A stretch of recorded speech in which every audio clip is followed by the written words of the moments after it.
Bismillah. Assalamualaikum warahmatullahi wabarakatuh. Alhamdulillahirabbil alamin. Asyhadu alla ilaha illallah wa asyhadu anna Muhammadan abduhu wa rasuluh. Allahumma shalli ala Muhammad wa ala ali Muhammad. Subhanaka la ilma lana illa ma 'allamtana innaka antal alimul hakim. Rabbi shrah li sadri wa yassir li amri wahlul 'uqdatam min lisani yafqahu qawli. Amma ba'd.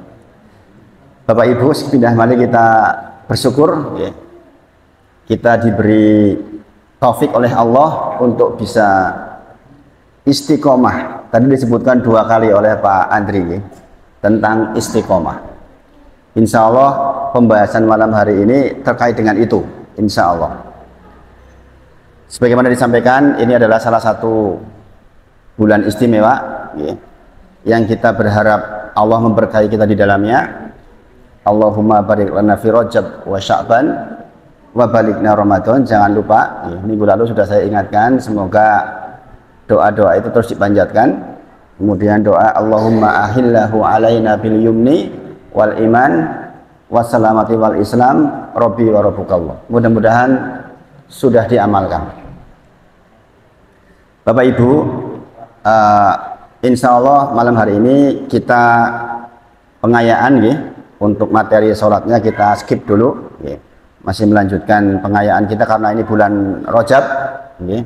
Kita butuh banyak sekali hal insya Allah untuk mendukung kegiatan ibadah kita di sepanjang bulan ini, untuk mempersiapkan agar kita nanti masuk di bulan Ramadan dalam kondisi yang baik insya Allah. Dan sub pembahasannya adalah istiqomah. Tadi saya perhatikan Pak Andri kebetulan kayaknya nyambung perasaannya. Semoga kita istiqomah. Bapak Ibu, ini ada satu kitab. Kitab ini judulnya Tamasya ke Negeri Akhirat. Di dalam kitab ini diantaranya disebutkan tentang 31 ciri-ciri orang yang meninggal husnul khotimah.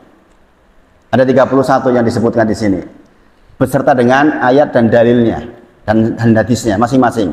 Oh, orang yang meninggal tenggelam itu syahid, itu disebutkan beserta dengan hadisnya. Ada 31 ciri-ciri orang yang meninggal husnul khotimah.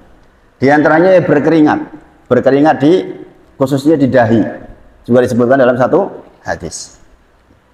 Kemudian bab lanjutannya adalah bagaimana kita mencapai husnul khotimah. Yang 31 itu, yang ciri-cirinya disebutkan itu. Maka disebutkan di sini ada beberapa, cukup banyak nih untuk cara mencapainya. Yang nomor 1 itu tentang tauhid, sebagaimana sudah kita pelajari. Bagaimana kita menjaga kalimat la ilaha illallah sampai akhir masa. Man akhiru kalamihi la ilaha illallah dakhalal jannah. Barang siapa yang akhir kalamnya la ilaha illallah dakhalal jannah. Dan ini hidayah Bapak Ibu. Dan ini hidayah. Jadi persoalan kita diberi hidayah sampai akhir hidup, ucapannya la ilaha illallah, itu permintaan kita kepada Allah Bapak Ibu. Dan itu diantara syarat pertama mendapatkan husnul khotimah. Jadi kita menjaga la ilaha illallah kita. Mudah-mudahan Allah bantu kita untuk bisa menjaga istiqomah kita, sehingga kita akhir masanya dengan la ilaha illallah. Kemudian yang kedua, ketakwaan. Kita juga sudah pernah bahas tentang ketakwaan. Nah, yang ketiga adalah istiqomah Bapak Ibu. Istiqomah. Jadi dengan ngaji seperti ini duduk untuk mendengarkan, kalau nggak istiqomah nggak bisa. Apalagi jenengan mungkin membawa banyak soal dari rumah gitu ya. Mungkin jenengan pengen ungkapkan ke orang lain. Istiqomah duduk di dalam majelis itu juga tidak mudah Bapak Ibu. Maka istiqomah itu menjadi salah satu syarat mendapatkan husnul khotimah. Dan ini nggak mudah Bapak Ibu. Tidak mudah. Allah berfirman di dalam Quran surah Fusilat ayat 30 sampai 32. Awal ayatnya adalah sesungguhnya orang-orang yang mengatakan Tuhan kami adalah Allah, sumastaqomu, kemudian dia istiqomah dengan ucapannya itu, maka malaikat turun kepada dia, memberikan kabar gembira kepada dia tentang kehidupan dunia dan akhiratnya. Jadi enggak cukup Bapak Ibu kita hanya mengatakan asyhadu alla ilaha illallah, tapi harus istiqomah di atas kalimat itu. Maka di antara doa terbaik adalah ya muqallibal qulub tsabbit qalbi ala dinik, ya musarrifal qulub sharif qulubana ala taatik. Di antara doa yang paling banyak dipanjatkan oleh Nabi Muhammad SAW kepada Allah Subhanahu wa taala. Sampai-sampai istri beliau Ummu Salamah bertanya, "Ya Rasulullah, bukankah engkau sudah dijamin surga? Tetapi kenapa engkau terus berdoa, ya muqallibal qulub, tsabit qalbi ala dinik?" Maka Rasulullah menyebut, sesungguhnya hati kita itu berada di antara jari jemarinya Allah. Kadang dibalik semangat, kadang tidak, kadang beriman, kadang imannya turun, dibolak-balik terus. Dibolak-balik terus. Maka agar istiqomah kita minta kepada Allah, ya muqallibal qulub, tsabit qalbi ala dinik. Allah juga berfirman di dalam Quran surah Al-Ahqaf ayat 13-14 yang redaksinya sama. Sesungguhnya orang-orang yang mengatakan aku beriman kepada Allah, summa astaqomu, kemudian dia istiqomah di atas kalimat itu sampai mati, maka berbuah sorga. Maka sekali lagi, di antara ciri orang akan mendapatkan husnul khotimah adalah dia istiqomah di dalam agama ini, Bapak Ibu. Sekali lagi, ini cuplikan dari kitab yang saya bahas setiap hari Ahad pagi di salah satu masjid. Saya sampaikan di sini untuk menjadi pengayaan, dan saya perkaya dengan beberapa hal yang mendukung, insya Allah. Bapak Ibu, kita hidup berinteraksi dengan manusia itu sangat banyak.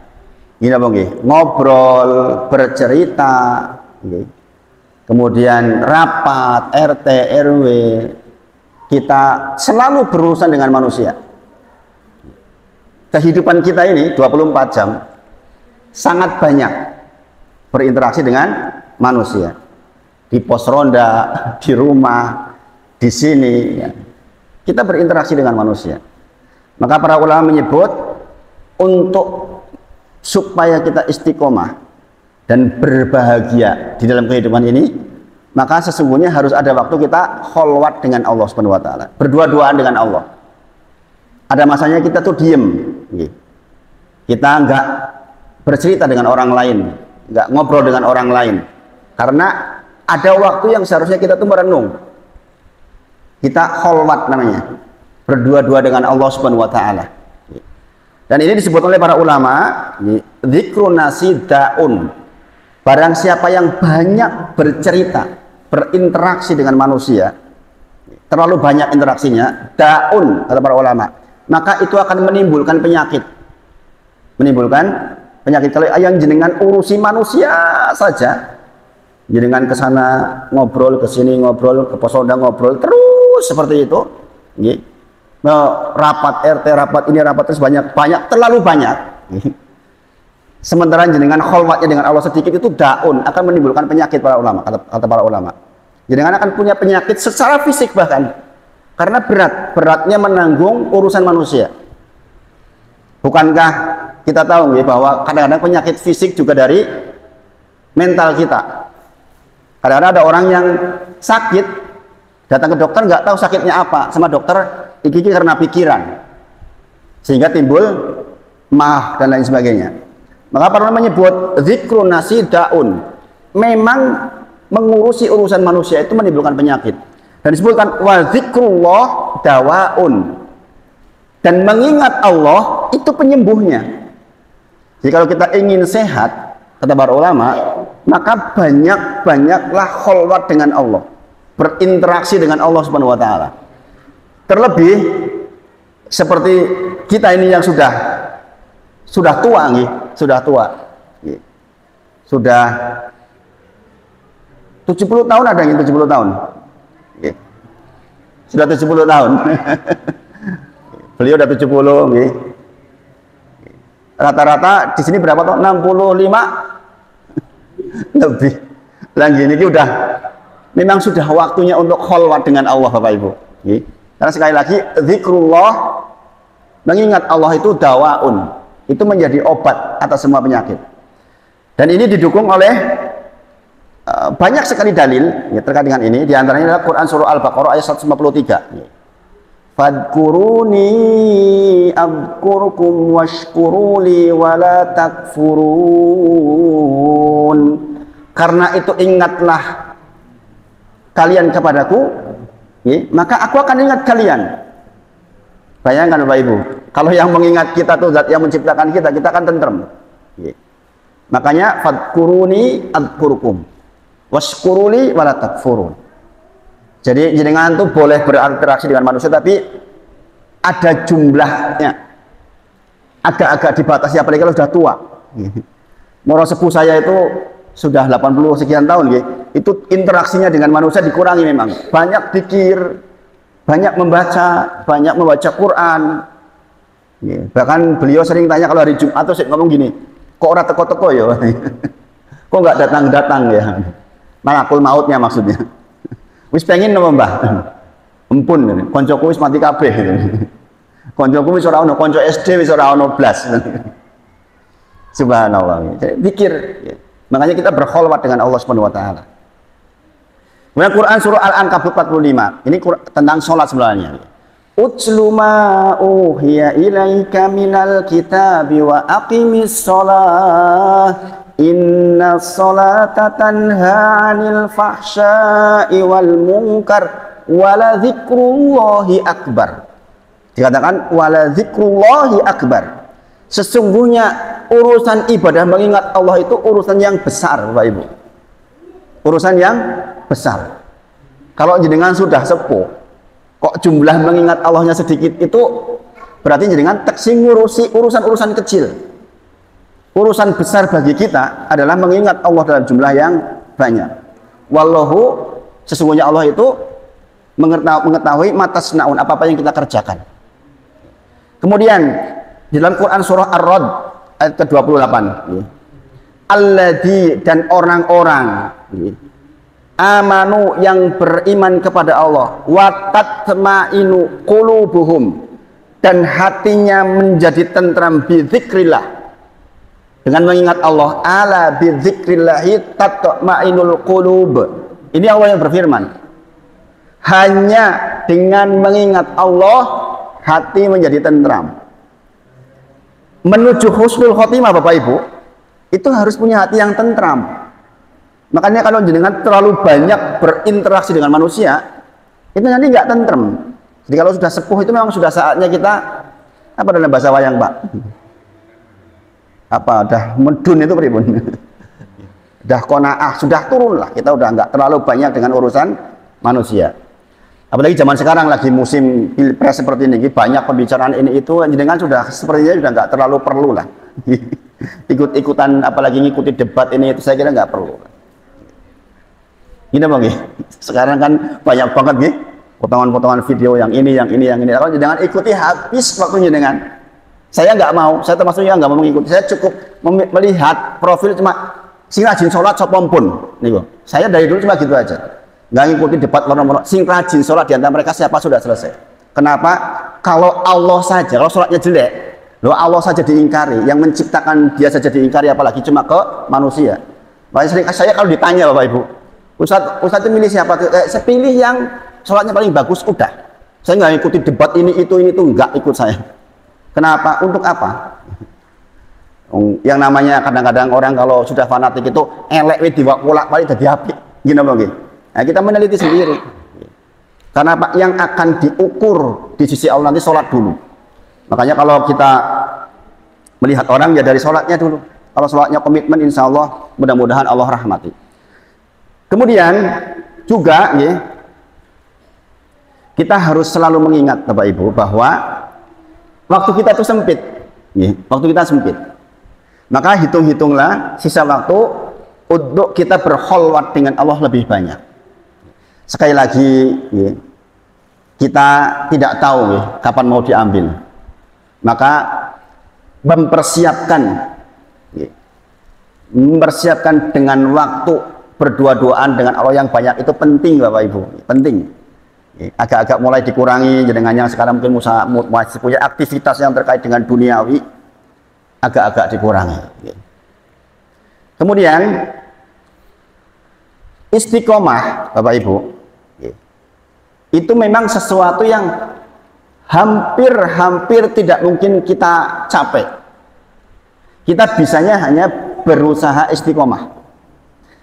Jenengan istiqomah ngaji begini saja malam Rabu ini, istiqomah terus setahun saja itu nggak mudah. Kadang-kadang harap mangkat aras-arasan lah, inilah itu, kadang-kadang sakit lah, gini bang. Apalagi istiqomah sholat dalu, istiqomah sedekah, istiqomah menjaga lisan, istiqomah sholat 5 waktu di masjid, istiqomah sholat suruh, itu nggak gampang Bapak Ibu, nggak gampang. Maka ini harus kita pelajari secara ilmu agar kita setidaknya mendekati istiqomah yang dimaksud oleh syariat. Kita ngaji sudah 1 tahun lebih Pak, ya kan? Alhamdulillah kita masih diberi duduk seperti ini, itu Masya Allah nggak mudah. Di sini termasuk yang stagnan, jumlahnya stagnan, naik turunnya itu. Ada satu masjid yang dari tahun ke tahun itu peningkatannya itu tajam banget. Dari dulu waktu awal saya ngaji di situ itu yang ikut paling-paling cuma seginilah 20 orang gitu. Sekarang sudah sampai hampir 50 yang ikut. Padahal subuh itu, Masya Allah. Istiqomah sudah masuk tahun keempat. Saya di sana sudah masuk tahun keempat. Mudah-mudahan di sini juga demikian. Dikabarkan Bapak Ibu, ngaji itu dikabarkan, diajak-ajak. Karena kalau nggak diajak itu ya gimana? Keinginan sendiri itu kadang-kadang kurang. Wong dijak urung tentu gelem. Ampun bosan ngajak. Ampun bosan ngajak. Kalau kemudian yang diajak dapat ilmunya dipakai, kalau jenengan dapat pahala terus, meninggal tetap dapat pahalanya. Jadi semangat ngajak. Jadi sekali lagi, kita butuh dengan istiqomah. Bahkan Bapak Ibu, jangan perhatikan, ini ilmu penting ini Bapak Ibu. Saya yakin jenengan masih jarang-jarang dengar ini. Bahkan Allah itu membantu kita secara langsung agar kita istiqomah. Di antara doa paling masyhur agar kita istiqomah adalah ihdinas siratal mustaqim. 17 kali minimal. Kalau jenengan sholat wajibnya penuh. Allah sendiri yang pandu kita untuk istiqomah. Tunjukilah selalu kepada kami jalan yang lurus, Bapak Ibu. Itu Allah pandu kita, Bapak Ibu. Kita sudah pernah bahas tentang jalan yang lurus itu yang mana?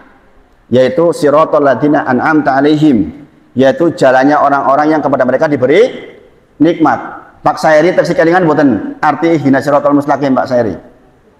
Ihdinas siratal mustaqim, jalan yang lurus. Jalan yang lurus yang mana Pak Sairi? Jalan lurusnya jalan lurus yang mana? Siratal ladzina an'amta alaihim, yaitu jalannya orang-orang yang diberi nikmat. Ayat berikutnya. Kemudian bukan jalannya orang-orang al-maghdub alaihim, orang-orang yang dimurkai.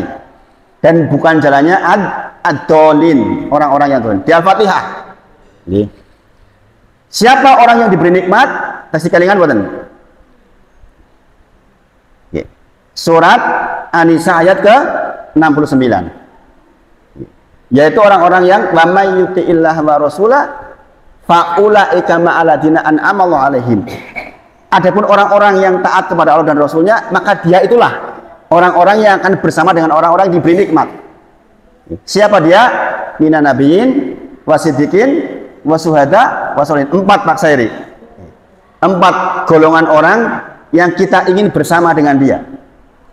Makanya Dari ayat ini kita tahu betapa pentingnya kita berteman dengan orang soleh. Karena Allah sebutkan di akhir ayat, wa hasuna ulaika rafiqa. Kata Allah, mereka itulah sebaik-baik teman. Makanya ini saran, perintah dari Allah bahwa orang sudah sepuh itu harus benar milih konco, menentukan. Nek koncone keliru, wah repot banget. Kalau sebutkan, wahasuna ulaika rafiqa. Mereka itu sebaik-baik teman. Minan nabiyin, wasiddiqin, orang yang jujur, wasyuhada, para syuhada, wasolihin. Berarti berteman dengan orang soleh itu penting. Penting. Karena Allah yang perintahkan. Mereka itulah sebaik-baik teman. Bukan jalannya al-maghdub alaihim, orang-orang yang dimurkai, dan ad-dolin, orang-orang yang tersesat. Saya nggak bahas itu malam ini, karena udah dibahas. Para ulama menyebut, Bapak Ibu, maksud lain dari ucapan ihdinas siratal mustaqim. Jangan perhatikan betul ini. Ini ilmu penting, Bapak Ibu ini. Saya dulu ketika dapat ilmu ini itu, saya sangat bersyukur. Sangat bersyukur. Sehingga mengucapkan ihdinas siratal mustaqim di dalam sholat itu benar-benar ngeresep di hati. Bapak Ibu, para ulama menyebut maksud ihdinas siratal mustaqim 3. Selain yang tadi, selain yang saya sebutkan tadi. Yang tadi itu ada di tafsir Ibnu Katsir, tafsir Asy-Sya'di, tafsir Kemenak yang saya sebut tadi. Yang ini keterangan tambahan bahwa maksud dari ihdinas siratal mustaqim yaitu yang pertama. Jadi kalau jenengan mengucapkan ihdinas siratal mustaqim, artinya jenengan sedang minta kepada Allah begini, ya Allah, jikalau saya hari ini belum di atas jalan yang lurus, jalan yang benar, jalan yang mengantarkan saya ke surga, kok saya sekarang belum, ya Allah tunjuki saya ke jalan itu. Itu arti ihdinas siratal mustaqim. Tunjuki ya Allah, buat terang di mata saya dan hati saya tentang jalan itu. Arti pertama. Arti kedua, jikalau saya sudah di atas jalan yang lurus, dan saya yakin kita insya Allah sudah, dan kita memang harus berkeyakinan seperti itu. Apa yang kita lakukan sekarang insya Allah di atas jalan yang lurus, maka mintanya adalah ya Allah istiqomahkan saya di atas jalan lurus itu, supaya kita tetap rajin sholatnya, rapih sholatnya, rajin ngajinya, tahan terhadap duduk di majelis. Itu memang kita minta, Bapak Ibu. Yang ketiga, jikalau kita sudah di atas jalan yang lurus, sudah istiqomah, maksud ihdinas siratal mustaqim, ya Allah tunjukilah hal-hal baru di antara kebaikan-kebaikan dan mohon saya bisa melaksanakannya. Itu yang ketiga. Jadi Masya Allah Bapak Ibu, jenengan mengucapkan ihdinas siratal mustaqim itu gak main-main yang jenengan minta kepada Allah. Sayangnya selama ini banyak orang yang mengucapkan ihdinas siratal mustaqim cuma lewat aja di bibir, gak pernah meresapi maksud dan keinginan apa yang sedang kita cari dari ucapan tersebut. Inilah pentingnya kita ngaji Bapak Ibu, sehingga kita tahu hal-hal gini nih. Saya dulu ketika dapat pengetahuan ini, rasanya itu tentrem, rasanya itu tentrem, sholat tentrem, sholatnya mungkin nggak panjang, tapi seluruh kalimat yang dibaca itu ngeresep betul. Ya Allah, mudah-mudahan saya di atas jalan yang benar. Kadang-kadang kita merasakan Bapak Ibu, aku ki bener opo ora to jane iki. Kadang-kadang begitu kita. Apakah saya di atas jalan yang benar ini jangan-jangan keliru? Kadang-kadang begitu Bapak Ibu. Apalagi sekarang subhat itu banyak banget. Orang berpikir apa ditulis di internet bisa dibaca orang zaman sekarang Bapak Ibu. Gak kayak dulu, screeningnya tuh susah zaman sekarang itu. Gini apa lagi? Sekarang kalau ada dokter mengatakan la ilaha illallah kok mlebu surga, jarene sopo? Bayangin. Itu dokter yang mengatakan. Kok meh gampang mlebu surga nganggo la ilaha illallah, ucapan la ilaha illallah mlebu surga, jarene sopo? Itu dokter loh yang mengatakan begitu. Subhanallah. Kok teneh gampang men? Subhanallah. Ini kita minta dijaga oleh Allah. Ya Allah, jaga kita di atas jalan yang lurus itu. Kemudian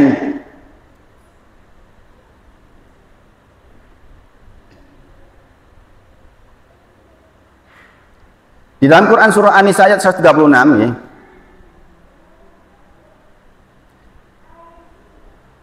Allah menyebutkan begini Bapak Ibu. Coba jangan perhatikan betul ini.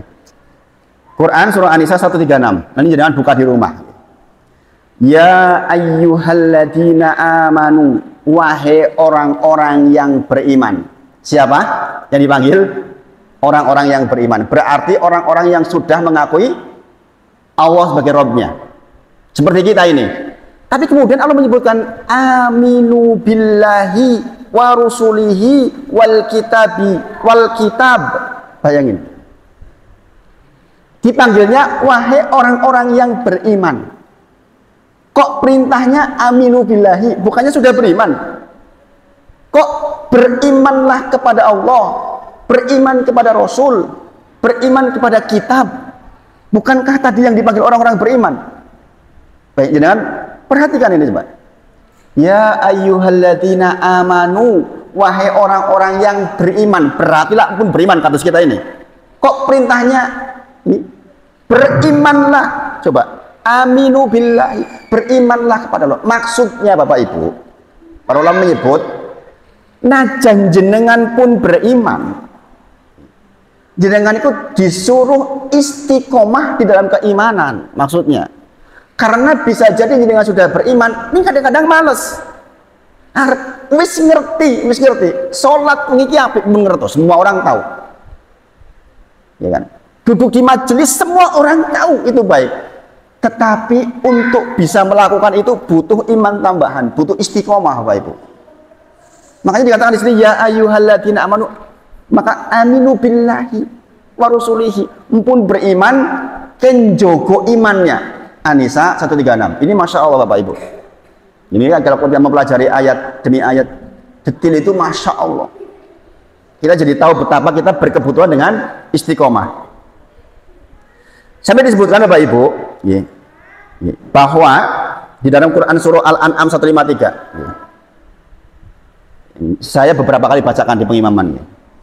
Wa anna hadza sirati mustaqiman fattabi'uhu wa la tattabi'us subula fatafarraqu bikum an sabilih. Ini pelajarannya Bapak Ibu.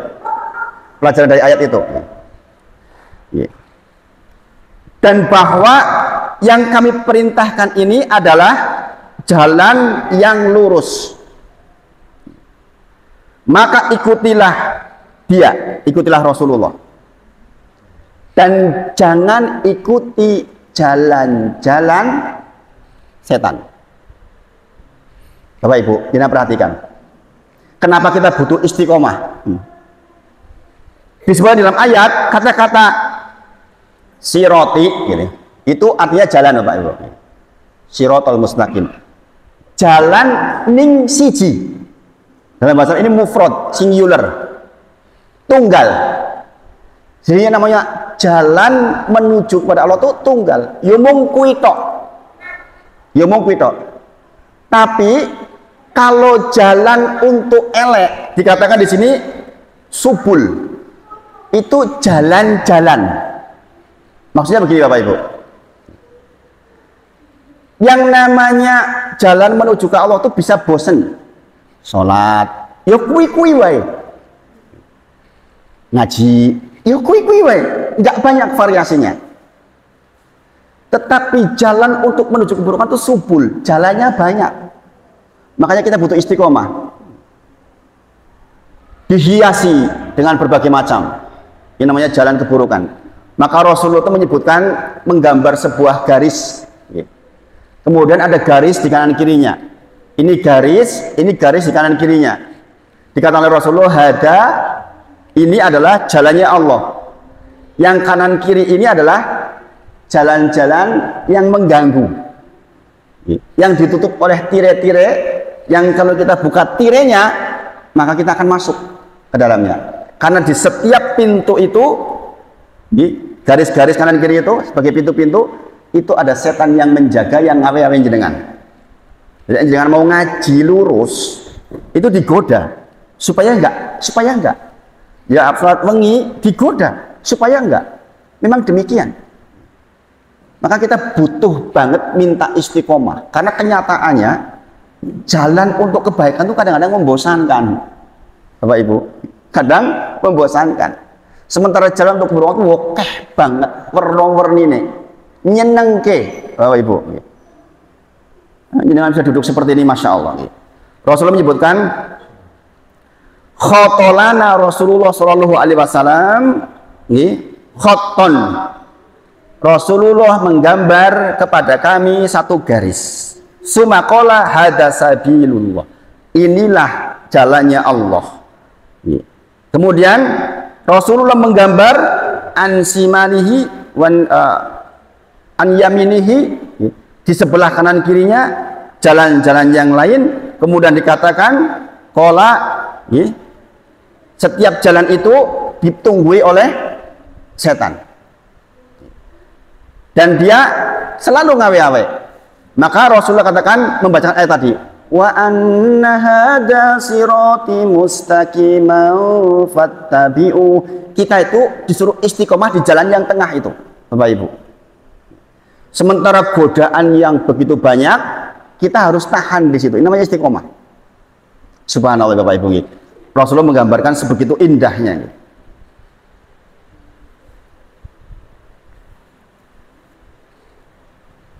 Saya kadang-kadang kalau pelajari tentang ini, istiqomah ini, PR besar, termasuk buat saya, Bapak Ibu.